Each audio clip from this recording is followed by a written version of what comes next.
நம்மை சுற்றி சூழல் விழிப்புணர்வு செய்திகள்.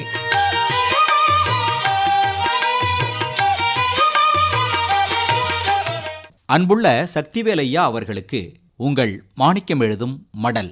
நலம் நலமறிய ஆவல். பருப்பில்லாத கல்யாணமாம்பாங்க, வெங்காயமில்லாத சமையலாம்பாங்க. சில பொருட்கள்லாம் வாழ்க்கையில் கட்டாயமாயிடுச்சு. இன்னைக்கு கையில் செல்ஃபோன் இல்லாமல் யாராவது இருக்கிறாங்களா? சின்ன பிள்ளைங்க கூட கையில் ஃபோன் வச்சுக்கிட்டு விளையாடுது. ஏன், பள்ளி படிப்பு கூட அலைபேசி வழியாக நடைபெறுவதை பார்க்குறோம். நமது அன்றாட வாழ்க்கையில் சத்துக்கள் சிலது அவசியம். கார்போஹைட்ரேட், புரதச்சத்து, வைட்டமின்கள்லாம் மிக மிக தேவையானவை. ஒரு நாளைக்கு ஒருத்தர் 300 கிராம் காய்கறிகளை எடுத்துக்கொள்ளணும்னு உணவியல் நிபுணர்கள் வலியுறுத்துறாங்க. பச்சை காய்கறிகளில் தான் நிறைய சத்துக்கள் இருக்கு. அதே போல நமது புரதச்சத்து தேவையை பருப்பு வகைகள் தான் பெரும்பாலும் பூர்த்தி செய்கின்றன. எல்லா பருப்பு வகைகளும் ஊட்டச்சத்து மிக்கவை. ஆனாலும் அளவா சாப்பிடணும். அளவுக்கு அதிகமானா கொழுப்பின் அளவும் அதிகரிக்கும். சில பருப்பு வகைகள் உடலுக்கு பிரச்சனைகளை ஏற்படுத்தக்கூடியவை. ஆனா ஒரு பருப்பு வகை, அதாங்க சக்திவேலையா, பாதாம் பருப்பு உடம்புக்கு நன்மையைத்தான் செய்யுமா. பாதாம் பருப்புல அதிக அளவு புரதம், வைட்டமின்கள் இருக்கிறதுனால எலும்புகள், தசைகள், நரம்புலாம் வலுப்பெறும். சாப்பிட்டா பாதாம் பருப்பை தொடர்ந்து சாப்பிட்டு வந்தா தலைமுடி உதிராது, நோய் எதிர்ப்பு சக்தி கிடைக்கும். இதில் நல்ல கொழுப்பு அதிகம் இருக்கு. உங்களுக்கு தெரியும், கொழுப்புலையே நல்ல கொழுப்பு இருக்கு, கெட்ட கொழுப்பு இருக்கு. பொதுவாக சாப்பாட்டில் அரிசியை, சாதத்தை குறைச்சிட்டு காய்கறிகள் மற்றதை அதிகப்படுத்தணும்பாங்க.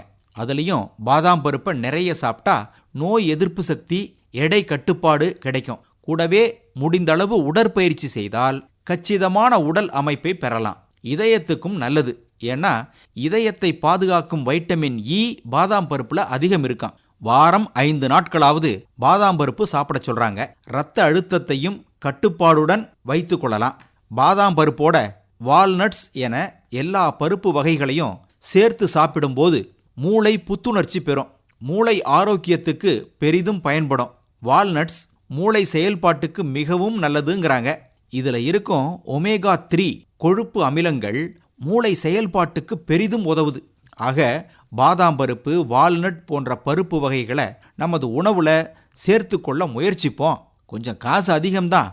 காய்கறிகள், இந்த மாதிரி பருப்பு வகைகளை காசு கொடுத்து வாங்கி சாப்பிட மாட்டோம். ஆனால் உடம்புக்கு முடியாமல் மருத்துவமனைக்கு போய் அந்த டெஸ்ட்டு இந்த டெஸ்ட்டுன்னு இதற்கு நிறைய செலவு செய்வோம். பொதுவாகவே நல்லா சாப்பிட்டா, தெம்பு அதிகம் இருந்தா உடல் உபாதைகள் உண்டாகாது. சக்திவேலையா, பெர்ரி பழங்கள் பார்த்துருக்கோம்.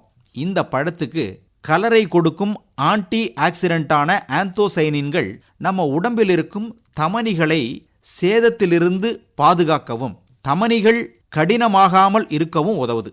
அதோட இது நைட்ரிக் ஆக்சைடின் வெளியீட்டை அதிகரித்து இரத்த அழுத்தத்தை குறைக்கிறது. பெர்ரி பழங்களின் இந்த பண்புகள் தான் இரத்த ஓட்டத்தை அதிகரிக்கவும் உதவுகின்றன. பெர்ரி மாதிரி சிட்ரஸ் பழங்களான எலுமிச்சை, ஆரஞ்சு, சாத்துக்குடி ஆகியவற்றை ஏதாவது ஒன்று தினமும் நமது உணவுல சேர்க்கப்படணும். மாரடைப்பை தவிர்க்க உடற்பயிற்சி, யோகா செய்யணும். இதன் மூலம் உடல் புத்துணர்ச்சி பெறுவதுடன் இரத்த ஓட்டமும் சீராகுது. உடல் சோர்வு நீக்கப்படுது. ஏன் சார், பாதாம் பருப்பு, வால்நட்டு, பெர்ரி இதையெல்லாம் சாப்பிட சொல்றீங்க, நம்ம நிலக்கடலையை மறந்துட்டீங்களேன்னு ஒரு கேள்வி உங்க மனசுல எழணும். நிச்சயமா நம்ம நிலக்கடலைக்கு ஈடு இணை வேறது? மகாத்மா காந்தியடிகளுக்கு மிகவும் பிடித்தமானது நிலக்கடலை.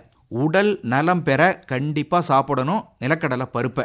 அதுவும் வேக வைத்த நிலக்கடலை அற்புதம். ஏதாவது நல்லது 2 சாப்பிடுவோம், நலமாய் இருப்போமே. இப்படிக்கு மடல் மாணிக்கம்.